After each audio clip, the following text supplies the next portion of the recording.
After 4 hours of hands-on with Horizon Forbidden West, we feel like we've only scratched the surface, but still found an incredible amount of detail in Guerrilla Games' sequel. Aloy's world is brought to life in much more vivid detail, with improved animation, new machines, an evolved combat system, and so much more. While we await its full release on February 18th for PS4 and PS5, let's dig into all the amazing new details we discovered about Horizon Forbidden West, and why they should have you just as excited as we are.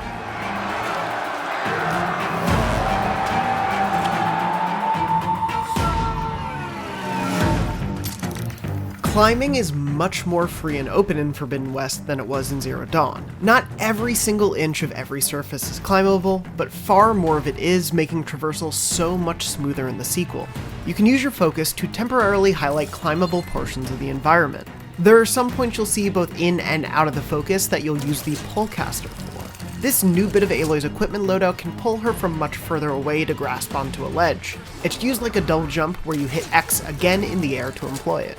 You can also pull cast out of a glide using the new shield wing, so if you happen to be gliding by a cliff and realize there's a spot a little above you, you can easily get to it. We won't spoil how, but Aloy will acquire the shield wing early in the game during a story quest, so don't worry about missing out on your sky-soaring dreams.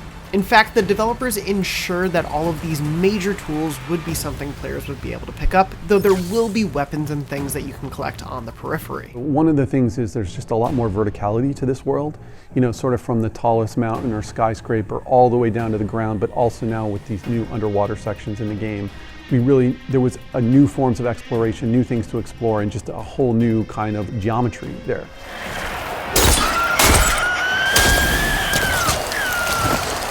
Speaking of equipment, Aloy will gain some weapons and items through the main quest, such as the trusty tripcaster like the one in Zero Dawn. Workmanship looks solid enough. Others will be obtained through side quests. A cool new explosive weapon, the Javelin Thrower, is one of the first you'll come across, while a later one, the Shredder Gauntlet, offers a new twist on combat. Two new elemental options we saw include Acid and Plasma. Players can now invest in 6 different skill trees with the points they earn. These include Warrior, Trapper, Hunter, Survivor, Infiltrator, and Machine Master. Valor Surges will be unlocked by choosing specific abilities surrounding a surge on any given tree and unlocking those first. Aloy can now upgrade equipment at workbenches in the environment, and still use the Create Job function to track down specific parts for needed upgrades. Outfits can also be upgraded, and can even provide stat boosts to specific skills in Aloy's skill trees. Potions and other consumables return, and Aloy will be able to purchase them and other things from various sellers. Cooks for skill boosting food, herbalists for potions, hunters for weapons, and stitchers for outfits. A new type of machine called the Burrower is a Watcher level threat, but with a few new moves, including the ability to, well, burrow. Bristlebacks are a new machine type as well, akin to the Chargers, but they have acid canisters on their backs. Spiking those with an acid arrow is the key to victory. The Slitherfang, which we did not fight in the wild and only saw in the new arena, has a variety of attacks, including the ability to burrow underground and leap back up somewhere else, as well as shoot lightning from its tail, and even electrify parts of the environment.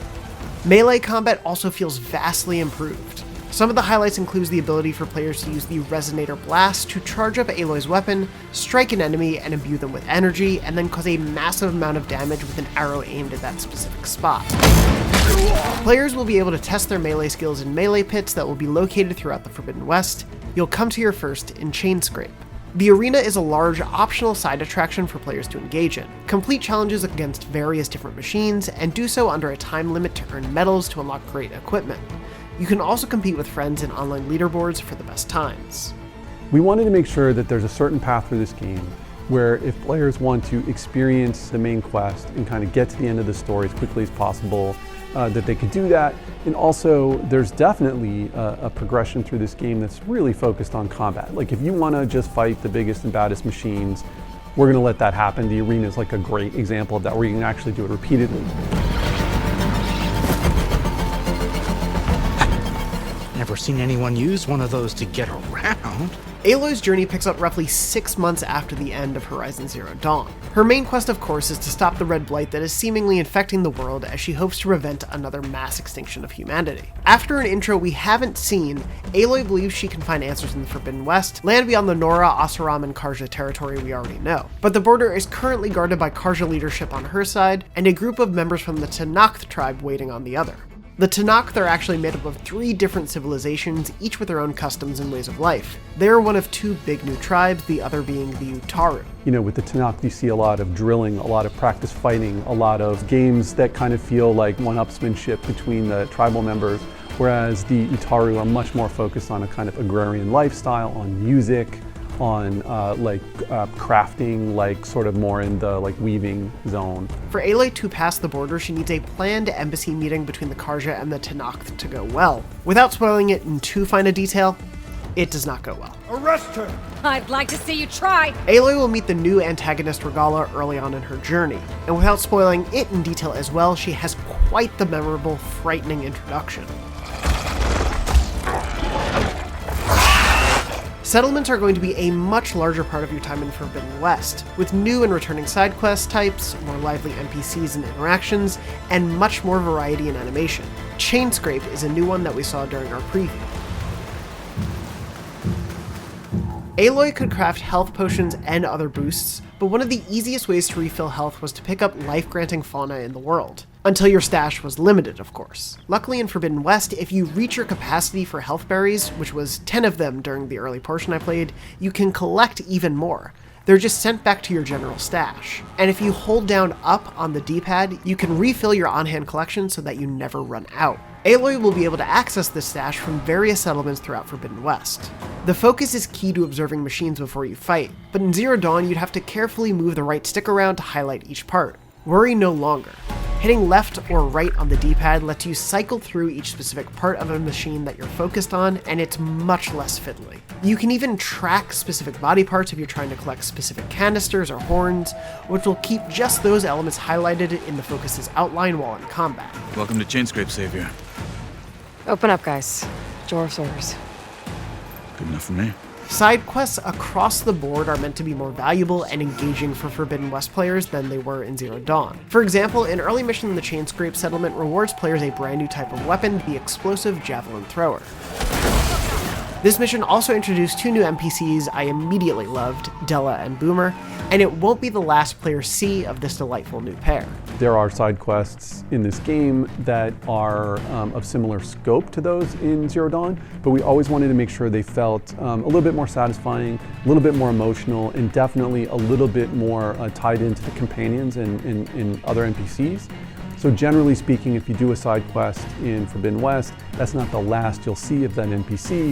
You can have the discount too, but you'll have to come back later. A new side quest includes a series of melee pits. The first is in Chainscrape, but you'll find more in the Forbidden West. They'll help train you on new combat techniques and test your skills with the ultimate goal of defeating a member of the Tenakth tribe known as the Enduring. Another side quest known as Vista Points will see Aloy gain some data from mysterious metal posts. They're basically radio towers from our world. Players will see part of an image corresponding to a location from the old world that they'll then have to line up with a spot in Aloy's timeline. They're sorta similar to vantage points from Horizon Zero Dawn, but a bit more interactive and intensive. Horizon's denizens have their own board game called Machine Strike, and it is a lot of fun. As we've seen, it operates as a 1v1 game in which players move pieces around a board, and those pieces represent different machines that you might see out in the real world. Your intention is to knock out your opponent's machines. The board you're playing on is a bunch of different little spaces that you'll move around, and all of these little spaces on the board can represent different terrain. There can be advantages and disadvantages based on where the armor of your machine is located as well. And while in the games we played, we only had 2 machines to play with and our opponent only used 2 machines, you'll be able to unlock more and build up a better roster of machines to play with.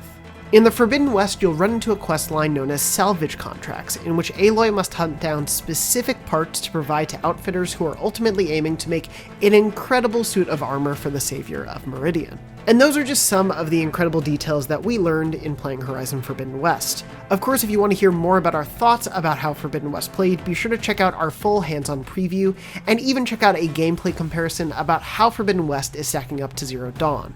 And for everything else in the world of Horizon, you're already in the right place, IGN. Just the hammer. Just the fight.